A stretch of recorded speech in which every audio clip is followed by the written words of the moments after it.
Next previous వీడియోలో మన DBMS introduction గురించి తెలుసుకున్నాం కదా. ఈ వీడియోలో disadvantages of file based systems or file systems and advantages of DBMS గురించి కంప్లీట్గా తెలుసుకుందాం. So what is file? మన సిస్టమ్ యూజ్ చేస్తున్నామంటే ఆటోమేటిక్గా ఫైల్ అనేది మెయింటైన్ చేస్తున్నాం. ఓకేనా? ఫైల్ సింపుల్గా చెప్పాలి అంటే బ్యాకప్ కోసం. సో ఎక్కువగా ఆర్గనైజర్స్ కానీ కంపెనీస్ కానీ కాలేజెస్ స్కూల్స్ ఇవన్నీ సిస్టంలో ఒక ఫైల్స్ని మనం మెయింటైన్ చేస్తున్నామంటే డేటాని మనం స్టోర్ చేసి దాన్ని కావాల్సినప్పుడు రిట్రైవ్ చేసుకోవడానికి అప్డేట్ చేయడానికి ఫైల్స్ అనేది మనం మెయింటైన్ చేస్తాం. సో నెక్స్ట్ బ్యాకప్ కోసం పర్పస్గా మెయిన్గా ఫైల్ అనేది యూజ్ చేస్తాం. సో బిఫోర్ టెక్నాలజీస్ రాకముందు ఓల్డెన్ డేస్లో మనం మాన్యువల్గా ఫైల్స్ని మెయింటైన్ చేసేవారమే. మాన్యువల్గా అంటే మనం ఒక బుక్లోని డేటా అంతా స్టోర్ చేసేవారిని, బుక్స్ని మెయింటైన్ చేసేవారిని. ఈచ్ అండ్ ఎవ్రీ పర్పస్ కోసం కూడా బుక్స్ని మెయింటైన్ చేసేవారిని. సో బుక్స్ వల్ల మనకి ఫర్ ఎగ్జాంపుల్ ఒక స్కూల్లో లిస్ట్ తీసుకున్నట్టు అయితే ఒక 10 స్టూడెంట్స్ ఒక 20 స్టూడెంట్స్ అయితే దాన్ని మనం ఈజీగా ఫైండ్ అవుట్ చేయొచ్చు. కానీ ఒక 1000 to 10,000 ఆఫ్ స్టూడెంట్స్ ఉండేటప్పుడు ఏదైనా ఒక నెంబర్ ఆఫ్ ఐటమ్స్ ఎక్కువగా ఉండేటప్పుడు దాన్ని సెట్ చేసి ఈచ్ అండ్ ఎవ్రీ పేజ్ కూడా సెట్ చేసి ఫైండ్ అవుట్ చేయడం చాలా కష్టం కదా. సో మాన్యువల్ యొక్క అడ్వాంటేజ్ ఏంటి అంటే నార్మల్గా జస్ట్ బుక్ అనేది మనకు నచ్చినప్పుడు మెయింటైన్ చేసి, సో టెక్నాలజీ రాకముందు మాన్యువల్ని మెయింటైన్ చేసేవారు. దాని యొక్క అడ్వాంటేజెస్ కన్నా డిసడ్వాంటేజెస్ ఎక్కువగా ఉన్నాయి. సో ఇన్ కేస్ బుక్ అనేది పాడైపోయినా నెక్స్ట్ మిస్ అయినా మన డేటా అంతటిని మనం పర్మనెంట్గా ఫెయిల్ అయిపోయినట్టే. ఓకేనా? డేటా అంతా మనకి లాస్ అయినట్టే. సో అదొక disadvantages. So next after that file systems. So file సిస్టమ్ని 1960s నుండి మెయింటైన్ చేస్తున్నారు. సో సిస్టంలోని ఒక ఫైల్ ఒక ఫోల్డర్లోని సబ్ ఫైల్స్ కానీ డైరెక్టరీస్ ఫోల్డర్స్ సబ్ ఫైల్స్ అని అంటాం కదా. సో ఇక్కడ ఫైల్ బేస్డ్ సిస్టమ్ వచ్చేసరికి స్మాల్ అమౌంట్ ఆఫ్ డేటాని స్టోర్ చేయడానికి ఫైల్ కాన్సెప్ట్ ఎక్కువగా యూజ్ అవుతుంది. Large amount of data store చేయాలి అంటే మనకి DBMS సాఫ్ట్వేర్ యూజ్ అవుతుంది. సో ఇక్కడ ఫైల్ కాన్సెప్ట్ యొక్క disadvantages and advantages of DBMS అంటే ఫైల్ బేస్డ్ కాన్సెప్ట్లో ఉన్న డిసడ్వాంటేజెస్ని ఓవర్కమ్ చేస్తూ DBMS అనేది ఇంప్లిమెంట్ చేసాం. ఓకేనా? అది తెలుసుకుంటాం ఈ వీడియోలో. సో ఇప్పుడు ఫైల్ కాన్సెప్ట్ వచ్చేసరికి డేటా స్టోర్ చేస్తాం, నెక్స్ట్ ఈజీగా బ్యాకప్ చేస్తాం. లిమిటెడ్ డేటా మెయింటైన్ చేయడానికంటే చిన్న ఆర్గనైజేషన్స్ని కానీ ఇక్కడ ఫైల్ మెయింటైన్ చేయడానికి ఫైల్ కాన్సెప్ట్ యూజ్ చేస్తాము. లార్జ్ అమౌంట్ ఆఫ్ డేటా ఉండేటప్పుడు మనం ఇక్కడ DBMS అనేది మెయింటైన్ చేస్తాము. సో రెండింటికి difference and file system concept గురించి తెలుసుకుందాం. సో ఫైల్ సిస్టమ్ ఎప్పుడైనా అన్స్ట్రక్చర్డ్ డేటా ఉంటుంది. ఫైల్ స్ట్రక్చర్ని అన్స్ట్రక్చర్ అంటే ఇక్కడ ఫార్మేట్ అనేది ఓన్లీ ఒక పర్టికులర్ ఫార్మేట్ అంటే ఒక ప్రాపర్ వేలోని ఇక్కడ డేటా అనేది స్టోర్ చేయడం జరగదు. DBMSకి వచ్చేసరికి స్ట్రక్చర్డ్ డేటా అని కాల్ చేస్తాం. ఎందుకంటే ఈచ్ అండ్ ఎవ్రీ మొత్తం ఆల్ డేటా అంతా సేమ్ ఫార్మేట్లో ఉంటుంది, మెయింటైన్ చేస్తాం. సో అందుకోసం దీన్ని ఒక ప్రాపర్ వేలోని మనం డేటాని స్టోర్ చేస్తాం. ఇక్కడ ఫైల్ స్ట్రక్చర్స్కి వచ్చేసరికి అన్స్ట్రక్చర్డ్ డేటా అంటే ఫర్ ఎగ్జాంపుల్ C లాంగ్వేజ్లో కానీ C++, next Java, .NET. So some లాంగ్వేజెస్లో మనం డిఫరెంట్ ఫైల్ డిఫరెంట్ ఫార్మేట్లో సేవ్ చేస్తాం. సో అలాంటి దాన్ని ప్రాపర్గా లేకపోతే దాన్ని అన్స్ట్రక్చర్ అంటాం.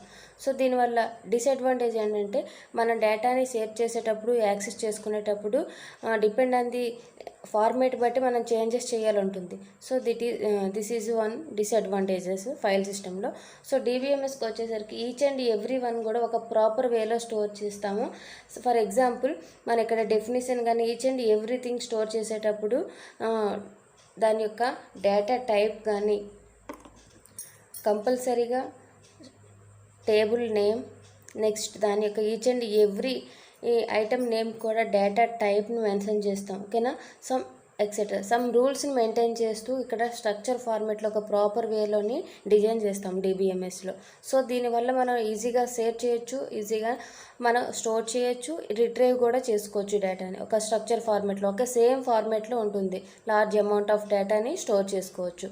సో ఇక్కడ ఫైల్ వచ్చేసరికి స్మాల్ అమౌంట్ ఆఫ్ డేటాని మనం స్టోర్ చేసుకుంటాం.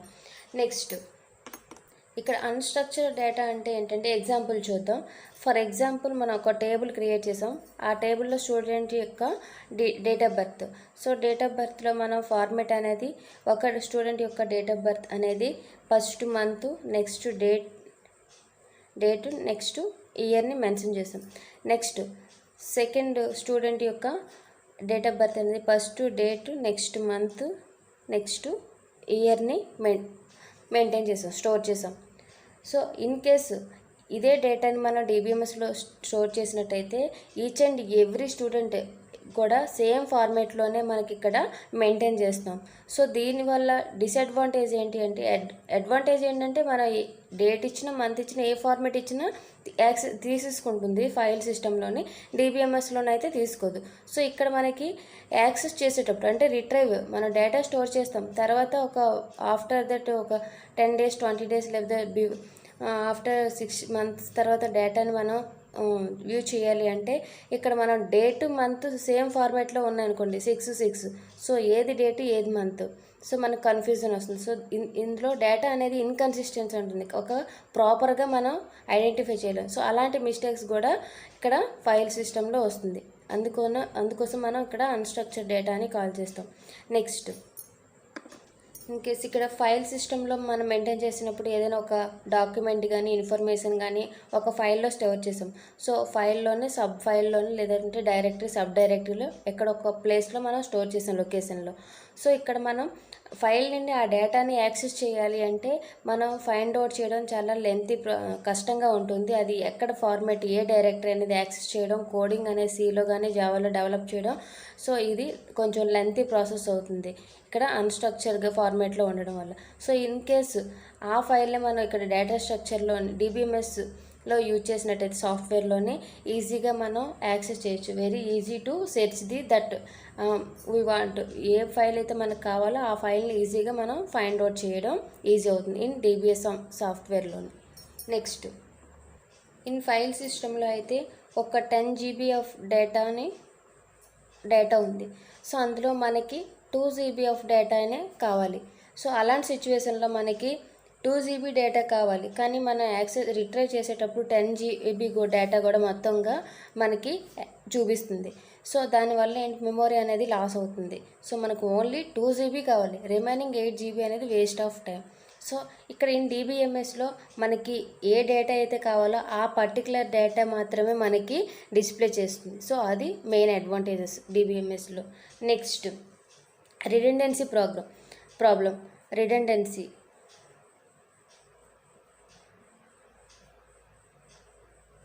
సో రిడెండెన్సీ అంటే ఏంటి అంటే డూప్లికేట్ డేటా. సో ఇక్కడ మనకి బెస్ట్ ఎగ్జాంపుల్ చెప్పుకోవాలంటే రిడెండెన్సీ అంటే డూప్లికేట్. సో ఒక ఫైల్లో మనం డేటాని స్టోర్ చేసాం, ఇది సిస్టంలో ఒక డైరెక్టరీలో ఒక ఫైల్లో మనం సేవ్ చేసాం. నెక్స్ట్ అదే ఫైల్ కూడా సెక్యూర్ పర్పస్ కోసం ఒక ఎంప్లాయీ డీటెయిల్స్ అనుకోండి, నెక్స్ట్ వేరే లొకేషన్లో స్టోర్ చేసాం, నెక్స్ట్ డెస్క్టాప్ మీద కూడా స్టోర్ చేసాం.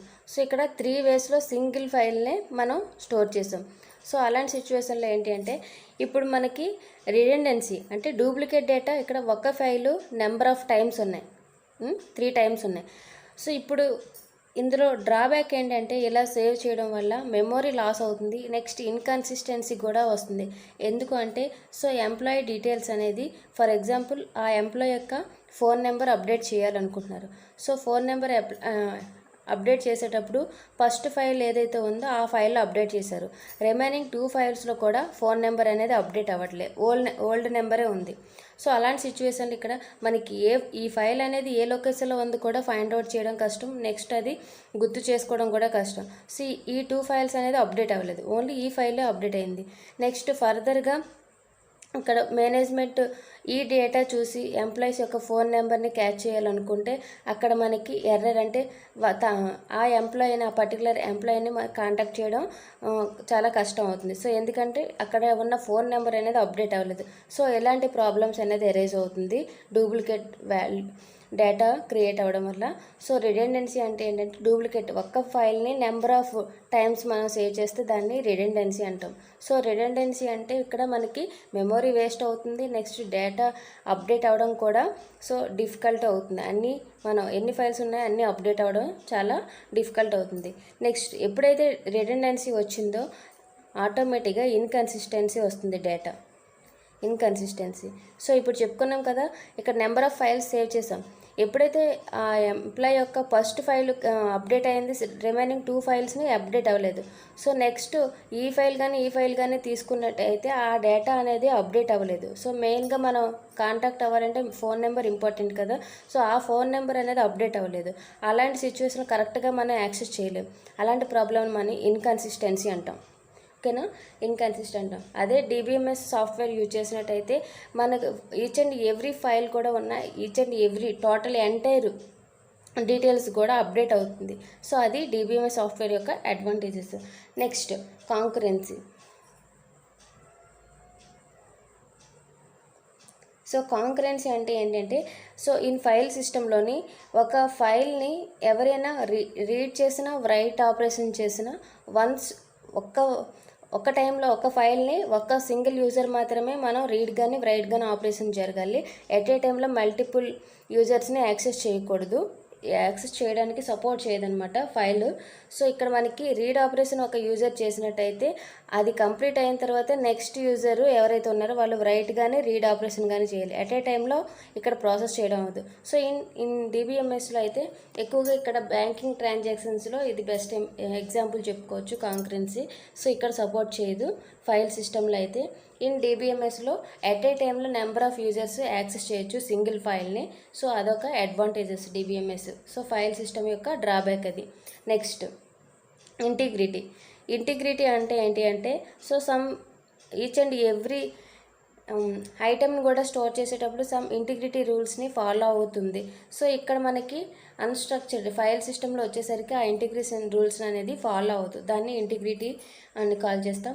నెక్స్ట్ ఫైనల్గా వచ్చేసరికి సెక్యూరిటీ. సో ఇక్కడ ఫైల్ బేస్డ్ సిస్టంలోని ఒక యూజర్ వర్క్ చేసిన తర్వాత నెక్స్ట్ ఇంకో యూజర్ వచ్చేటప్పుడు ఆ డేటాని ఈజీగా ఎడిట్ చేయొచ్చు, మాడిఫై చేయొచ్చు, అప్డేట్ చేయొచ్చు, లేదంటే ఆ డేటాని పర్మనెంట్గా డిలీట్ చేయొచ్చు. సో ఇక్కడ సెక్యూరిటీ అనేది ప్రొవైడ్ చేయదు ఫైల్ సిస్టంలోని, అదొక మెయిన్ డ్రాబ్యాక్. సో ఇన్ డిబిఎంఎస్లో వచ్చేసరికి సెక్యూరిటీ అనేది ఎక్కువగా మనకు ప్రొవైడ్ చేస్తుంది. నెక్స్ట్ రిడెండెన్సీస్ని తగ్గిస్తుంది డిబిఎంఎస్లో. ఓకేనా, కాంకరెన్సీని కూడా సపోర్ట్ చేస్తుంది. సో ఫైల్ సిస్టంలో ఉన్న డ్రాబ్యాక్స్ అన్ని ఓవర్కమ్ చేస్తూ డిబిఎంఎస్ అనేది మనకి సపోర్ట్ చేస్తుంది.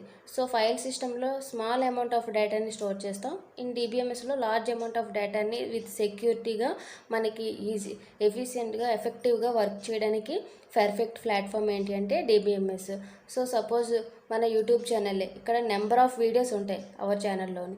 ఇక్కడ ఆ డేటా అంతటిని ఇక్కడ యూట్యూబ్ మెయింటైన్ చేయడానికి ఒక లార్జ్ అమౌంట్ ఆఫ్ స్టోరేజ్ ఉండబట్టే కదా మనకి ఇక్కడ ఎన్ని వీడియోస్ కూడా స్టోర్ అవుతున్నాయి. సో ఇది కూడా డిబిఎంఎస్ సాఫ్ట్వేర్ని యూజ్ చేసే డేటాని స్టోర్ చేస్తున్నారు. సో ఇది ఫైల్ బేస్డ్ సిస్టమ్కి డిబిఎంఎస్కి difference and file based system యొక్క డ్రాబ్యాక్స్, డిబిఎంఎస్ యొక్క అడ్వాంటేజెస్. ఓకేనా, థ్యాంక్ యూ.